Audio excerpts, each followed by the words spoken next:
नमस्कार, मी संजय भोकरे. आपण पाहताय जनप्रवास लाईव्ह. आज सांगली जिल्ह्यात परत जिल्हा परिषदेच्या निवडणुका असल्यामुळं आपण त्याच्यावर विश्लेषण करणं योग्य होणार आहे.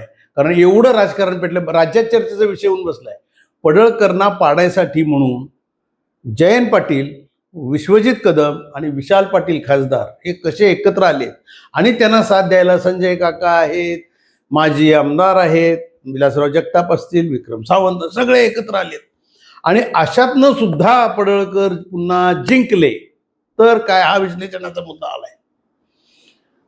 आता मतदान होईल 2 दिवसात. मतदान झाल्यानंतर पडळकर जिंकले तर जयंत पाटलांचं काय, विशाल पाटलांचं काय. जयंत पाटलांना तर नगरपालिकेच्या निवडणुकीपासून इस्लामपूरमध्ये बसून राहावंच लागलं. हे सगळ्या राज्यानं बघितलेलं आहे. वास्तविक राज्यात फिरायला पाहिजे होतं जयंत पाटलांनी. प्रदेशाध्यक्ष होते ते राष्ट्रवादी पक्षाचे, शरद पवार गटाचे. परंतु त्यांना भारतीय जनता पक्षानं अक्षरशः खिंडीत पकडल्यासारखं इस्लामपूरमध्ये अडकवून ठेवलं त्याला. आणि आता मात्र पडळकरांना कुठंही राज्यात फिरून द्यायचं नाही म्हणून ही सगळी एकत्र आली आणि पडळकरांचा एकदा पराभव करूया. कारण ओबीसी धनगर समाजाचे ते नेते आहेत, ते बाहेर फिरले म्हणजे नक्कीच जिल्हा परिषदला भारतीय जनता पक्षाला फायदा होतो हे बघितलेलं आहे आधी महापालिकेमध्ये, नगरपंचायतमध्ये, नगरपालिकामध्ये. आणि त्यातून आता काहीही करून पडळकरांचा म्हणजे पडळकरांच्या ज्या घरातली व्यक्ती उभारलेली आहे, महिला, त्यांचा पराभव करायचा.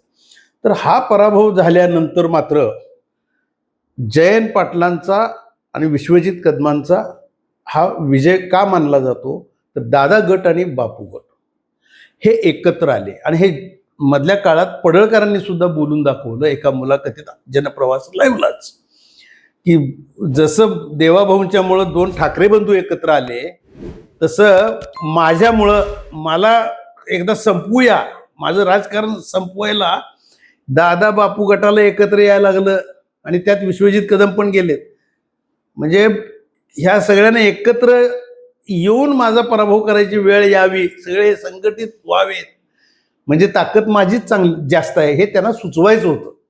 आणि आता तशी परिस्थिती दिसते सांगली जिल्हा परिषदेमध्ये. पडळकर हे ऐकत नाही आहेत अशी परिस्थिती एकंदर महापालिकेच्या इलेक्शनपर्यंत होती. नगरपालिका आणि नगरपंचायतमध्ये सुद्धा त्यांनी आपली ताकद दाखवली. जतला आपला नगराध्यक्ष आणला, आटपाडीत नगरपंचायत आणली. हे बघितल्यानंतर भारतीय जनता पक्षाला ही ताकद आहे ना मोठी. भारतीय जनता पक्षाची सुद्धा सांगली जिल्ह्याचे पालकमंत्री चंद्रकांत दादा पाटील ह्यांनी पण ताकद लावली आहे. ते पण काय मुरब्बी राजकारणी आहेत. आणि महापालिकेला सुद्धा बिनविरोध करून दाखवला ना त्यांनी. भारतीय जनता पक्षाचा आता महापौर काय बिनविरोध, कोण विरोधच नाही आहे ना, एकच अर्ज आहे. महापौर आणि उपमहापौर राष्ट्रवादी बरोबर त्यांनी जुळवून घेतला अजितदादा पक्षाबरोबर. पडळकर आता जिंकल्यानंतर मात्र पडळकरांची राज्यात पुन्हा ताकद ही वाढणार. ही भीती कुणाला आहे, जास्त करून जयंत पाटला नाही. विशाल पाटील अपक्ष आहेत. विशाल पाटील ज्या त्या वेळेला जे ते धोरण घेतात, मी अपक्ष आहे. काही वेळेला ते भारतीय जनता पक्षाला आतलं सपोर्टेड सुद्धा दिसतात. का, मी अपक्ष आहे ना, मी कुठं काँग्रेसचा आहे. आणि वेळ आली की मी काँग्रेसचा कसा आहे हे पटवून द्यायला सुद्धा कमी पडत नाही. त्यामुळे हे खरं दिसणार आहे. नंतरच्या काळात पडळकर जिंकले तर जयंत पाटील पराभूत झाले आणि पडळकर हारले तर जयंत पाटील जिंकले असंच म्हणावं लागेल. आज इथंच थांबू, उद्या पुढच्या भागात.